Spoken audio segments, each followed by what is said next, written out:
Ora, então, é desse instituto estranho à nossa técnica jurídica que nós vamos tratar aqui. E como é que esse princípio vai se estabelecer? Ele surge na sua formulação internacional mais elaborada na Conferência da Rio 92, com a seguinte denominação, com a seguinte configuração. De modo a proteger o meio ambiente, o princípio da precaução deve ser amplamente observado pelos Estados, de acordo com suas capacidades. Quando houver ameaça de danos sérios ou irreversíveis, a ausência de absoluta certeza científica não deve ser utilizada como razão para postergar medidas eficazes e economicamente viáveis para prevenir a degradação ambiental. Ora, vamos decompor a ideia do princípio da precaução.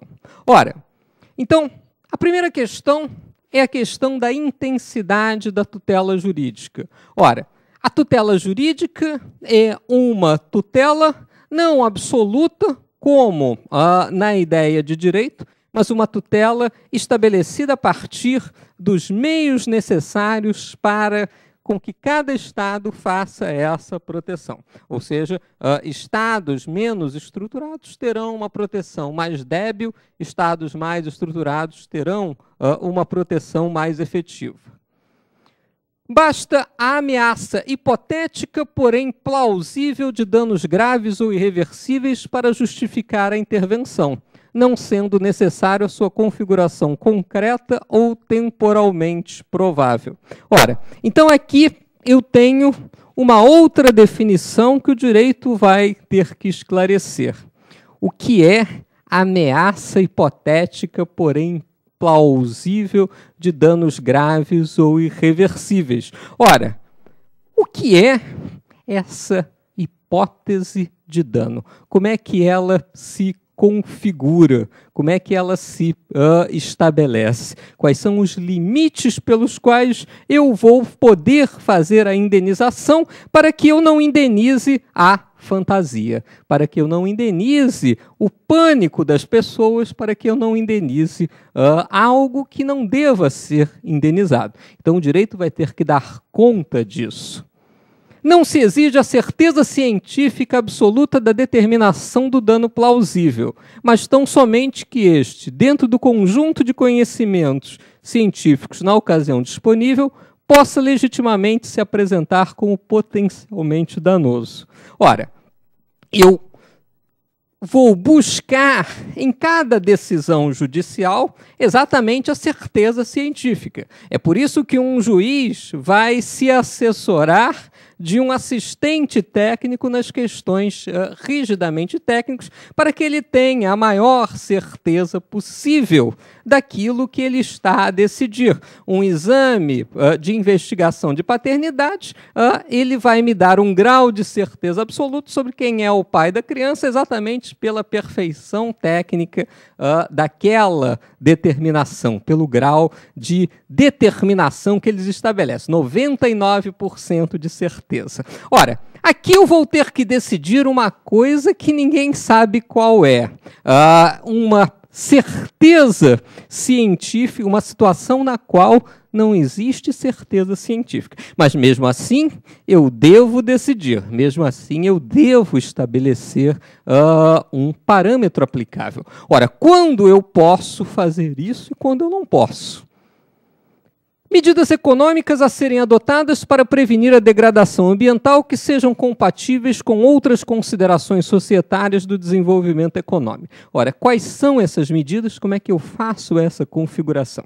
Então vejam que a complexidade que envolve a ideia do princípio da precaução envolve toda a teoria geral do direito, envolve tudo aquilo que nós estávamos acostumados a pensar como a teoria geral do direito. Para que nós pensemos o princípio da precaução não como um problema político, mas como um critério jurídico para a aplicação do direito, eu tenho que dar conta disso, eu tenho que imaginar quais são as relações que isso vai trazer para o direito. Bom, contornos dogmáticos e legitimidade democrática. Ora, a questão da natureza do princípio. Ora, e como é que ele vai se estabelecer? Ora, aí vocês veem um gráfico relativo à queima de poluentes que vai gerar as chuvas ácidas que alteram a composição do solo e vocês vão ver que os parâmetros de certeza possível, decidibilidade, razoabilidade, proporcionalidade se alteram em cada circunstância no princípio do direito ambiental. Então, estabelecer esse critério prático significa dar conta disso no âmbito do princípio. A questão relativa à chamada configuração do princípio da precaução com a situação de perigo. Ora, o princípio da precaução tem uma relação direta com a situação de perigo. Qual é a diferença e quais são as semelhanças em relação a essa configuração?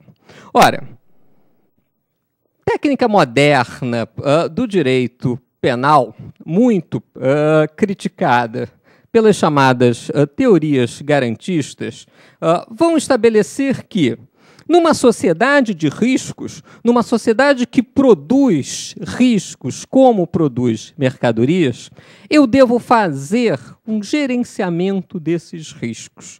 Ora, o gerenciamento dos riscos em direito penal se faz substancialmente pela incriminação de determinadas condutas perigosas, condutas estabelecidas como atividades potencialmente perigosas. Ora, então essas condutas vão ser objeto de tipificação, seja como crimes de perigo concreto, seja como crimes de perigo abstrato.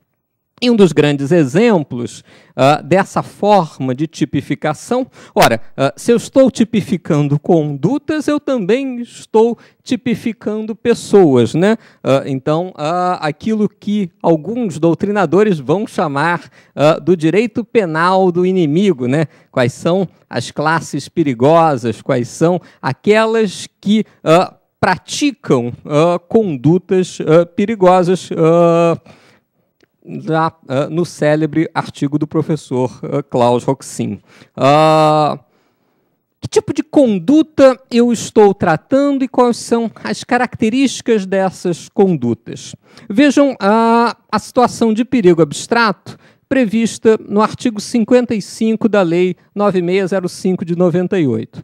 A conduta de extrair recursos minerais sem a competente licença ou autorização, por si só, já presume intensa probabilidade de dano ao meio ambiente. Ora, o que eu defini nessa circunstância?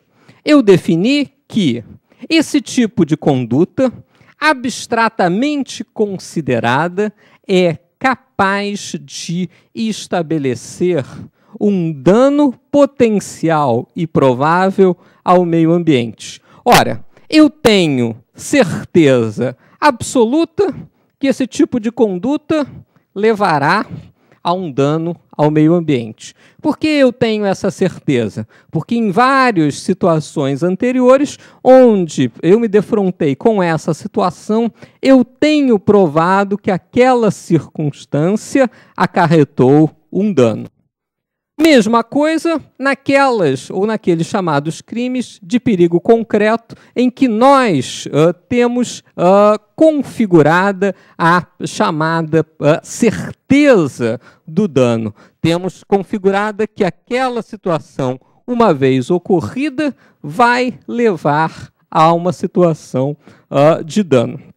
Ora, então, o que caracteriza a situação de perigo, na definição do professor Heleno Fragoso, é fundamentalmente a caracterização da possibilidade real ou